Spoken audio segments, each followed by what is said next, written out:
Ketika itu dikunci semua, relawan-relawan sulit untuk bisa bergabung dengan katakanlah Ganjar dan PDIP, maka ya kemungkinan besar relawan-relawan itu masuk kepada Pak Prabowo.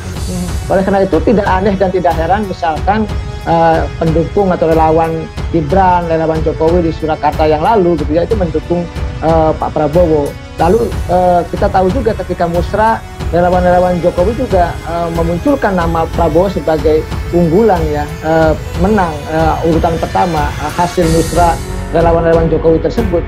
Jadi saya melihatnya ada peluang, ada kemungkinan ketika misalkan Jokowi itu bisa mendukung Pak Prabowo ataupun relawan-relawan itu pun sama. Jadi itu mengkritik relawan-relawan Jokowi tersebut. Maka saya melihat dari kritikan-kritikan itu aja sudah kelihatan arahnya, bahwa kelihatannya mungkin bahwa relawan-relawan Jokowi itu akan berbeda dengan pilihan partainya. Dan saya melihatnya kemungkinan itu sangat besar.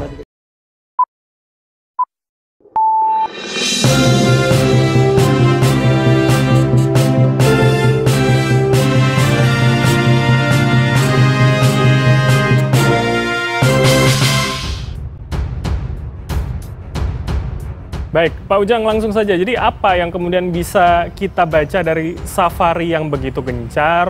Kemudian ini kita baca kok seakan lingkarnya Pak Jokowi begitu sampai akhirnya kemarin bertemu dengan Pak Jokowinya langsung. Ya, saya melihatnya begini, ini rasional saja bagi Pak Prabowo. Kenapa? Surveinya tinggi, ya kan? Saat ini tertinggi di antara capres yang lainnya, di atas Ganjar dan Pak Anies kan seperti itu. Maka ya suka tidak suka, senang tidak senang, ketika misalkan survei tinggi, peluang menangnya ada, maka ya kunci untuk menambah kekuatan Pak Prabowo, kunci kemenangan ke depan salah satunya adalah memegang Pak Jokowi. Ya artinya mendapatkan restu dan dukungan dari Pak Presiden. Karena Pak Prabowo tahu betul, paham betul ketika Pilpres dilaksanakan di 14 Februari 2024 nanti, Pak Jokowi masih pegang kendali. Masih jadi presiden, masih kuat, masih menentukan. Maka kunci itu harus dipegang, harus bisa dijaga oleh Pak Prabowo untuk bisa dekat dan mendapatkan restu dari Pak Jokowi. Baik, Pak Ujang, tapi kalau kita lihat di depan publik, Pak Jokowi bahkan Gibran mengatakan memang tegak lurus begitu dengan pilihan partainya, dengan pilihan arahan dari Bu Ketum, yaitu dengan Ganjar Pranowonya. Apakah kemudian Prabowo artinya melihat ada peluang begitu ya, dukungan ini masih tetap bisa diberikan kepada yang bukan pilihan partainya begitu? Ya mungkin saja, di politik tidak ada yang tidak mungkin. Saya lihat konstruksi PDIP lah, katakanlah begini. Di PDIP kan sudah mengunci tuh ketua pemenangannya Mbak Puan, lalu ketua relawannya sudah dibentuk juga Pak Ahmad Basarah dan katakanlah pasukan yang lainnya Pak Ardian Apitupulu. Nah oleh karena itu saya melihat ketika itu dikunci semua, relawan-relawan sulit untuk bisa bergabung dengan katakanlah Ganjar dan PDIP, maka ya kemungkinan besar relawan-relawan itu masuk kepada Pak Prabowo. Oleh karena itu tidak aneh dan tidak heran misalkan pendukung atau relawan Gibran, relawan Jokowi di Surakarta yang lalu gitu ya, itu mendukung Pak Prabowo. Lalu kita tahu juga ketika musra, relawan-relawan Jokowi juga memunculkan nama Prabowo sebagai unggulan ya, menang urutan pertama hasil musra relawan-relawan Jokowi tersebut. Jadi saya melihatnya ada peluang, ada kemungkinan ketika misalkan Jokowi itu bisa mendukung Pak Prabowo ataupun relawan-relawan itu pun sama. Jadi sebenarnya memang tugas perintah partai kepada Pak Jokowi dan Pak Gibran gitu ya, untuk apa? Untuk bisa mendukung Pak Ganjar. Tetapi kan kita tidak tahu apakah Ganjar ini potensinya menang atau tidak. Kalau potensinya kalah, ya agak sulit juga untuk bisa didukung oleh Pak Jokowi begitu. Oke, Pak Ujang, artinya potensi itu di luar pendukung yang memang kader loyalis dari PDIP begitu ya. Artinya masih sangat mungkin relawan yang ada di belakang Pak Jokowi hari ini berpindah dan itu dimanfaatkan oleh Prabowo ya Anda lihat? Ya sangat mungkin ketika misalkan deklarasi Ganjar ya di 21 ya April yang lalu ya di Batu Tulis itu kan relawan-relawan Jokowi itu tidak banyak bermanuver, tidak antusias, gitu. Bahkan cenderung mengkritik. Katanya tidak semarak, tidak meriah, beda ketika dukungan Pak Jokowi dulu, gitu, ketika 2014. Itu mengkritik relawan-relawan Jokowi tersebut. Maka saya melihat dari kritikan-kritikan itu aja sudah kelihatan arahnya, bahwa kelihatannya mungkin bahwa relawan-relawan Jokowi itu akan berbeda dengan pilihan partainya. Dan saya melihatnya kemungkinan itu sangat besar begitu. Baik, tapi kira-kira akan bisa kita baca sejauh mana kemudian pendekatan dari Prabowo dengan melihat bahwa Pak Jokowi juga adalah kader partai yang sudah punya pilihan, kemudian Gibran kemarin bahkan sudah menegaskan, sudah dipanggil DPP menegaskan masih tegak lurus.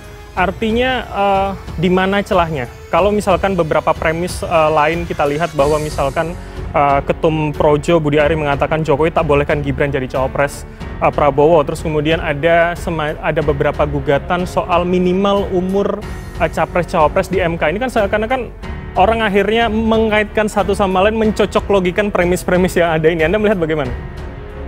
Ya boleh-boleh saja masyarakat mencocok-cocokkan itu. Tapi saya melihat kalau Gibran cawapres terlalu mentah ya, terlalu jauh. Dan itu juga akan bertentangan keras dengan PDIP, karena PDIP sudah pada jalurnya itu mendukung Ganjar. Tetapi kalau kita tarik misalkan Jokowi, Gibran, dan relawan-relawan Jokowi mendukung Prabowo, sangat mungkin. Karena dalam politik biasanya relawan-relawan itu sangat rasional saja. Ketika misalkan tidak diakomodasi oleh PDIP, ya maka bisa lari ke Prabowo atau ke yang lainnya.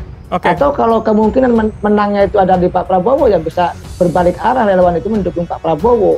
Seperti itu psikologinya. Oke, Pak Ujang, tapi maksudnya sejauh mana? Apakah kemudian akan sampai sejauh misalkan Prabowo mencoba meminang Gibran misalkan untuk benar-benar agar telur dalam tanda kutip yang dukungan Pak Jokowi ini benar-benar ke Prabowo begitu? Seberapa jauh yang mungkin diambil? Ya kalau dalam politik mungkin saja, tetapi probabilitasnya sangat kecil bagi saya. Kenapa? Pertama ya terkait dengan Gibran itu kan belum juga beres menjalankan tugasnya sebagai wali kota. Kita belum lihat juga prestasi-prestasinya seperti apa. Kita tahu jejak ayahnya itu wali kota dulu, gubernur, ya di tengah jalan lalu jadi calon presiden dan menang. Nah Gibran ini sangat jauh langkahnya kalau harus jadi cawapresnya Pak Prabowo. Jadi saya melihat kalau masyarakat mencocok-cocokkan tidak salah. Tetapi saya melihatnya probabilitasnya sangat kecil. Karena bukan hanya masih mentah, tetapi juga akan berbenturan dengan PDIP begitu. Oke, Pak Ujang, saya akan minta soal analisis Anda ini. Menurut Anda, apakah kemudian ini hanya langkah Jokowi meletakkan telurnya di banyak keranjang begitu?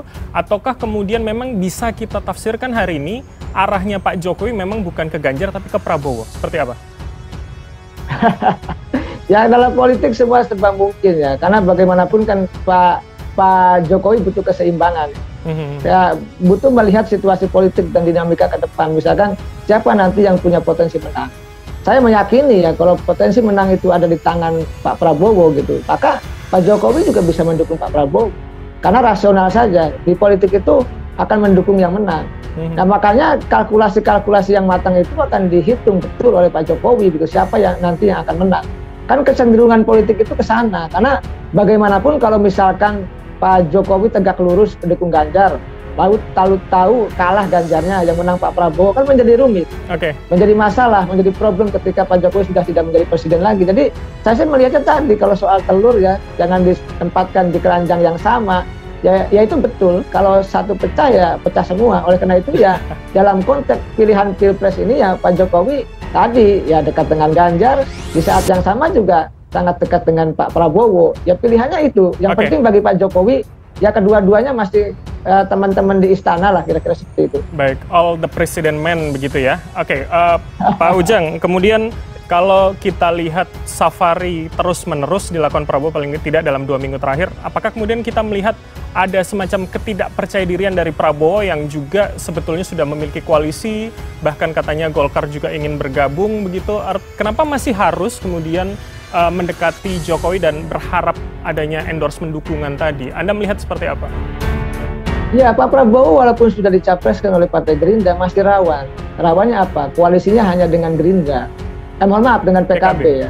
Kalau PKB-nya tidak dijadikan cawapres cak iminnya, ya PKB akan lari.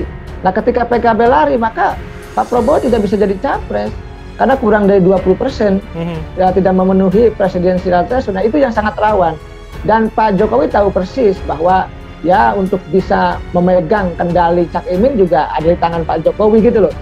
Jadi itu sebenarnya rumusan-rumusan politik ya yang ada di belakang gitu ya? Layar. Betul, jadi lawan juga Pak Prabowo ketika misalkan Cak Imin tidak jadi cawapresnya Pak Prabowo ya PKB akan hengkang, akan lari, disitulah Pak Prabowo tidak jadi capres dan ya akhirnya ya menjadi persoalan bagi Pak Prabowo. Oleh karena itu itu konteksnya kuncinya ada di Pak Jokowi juga sebagai presiden. Oke, baik.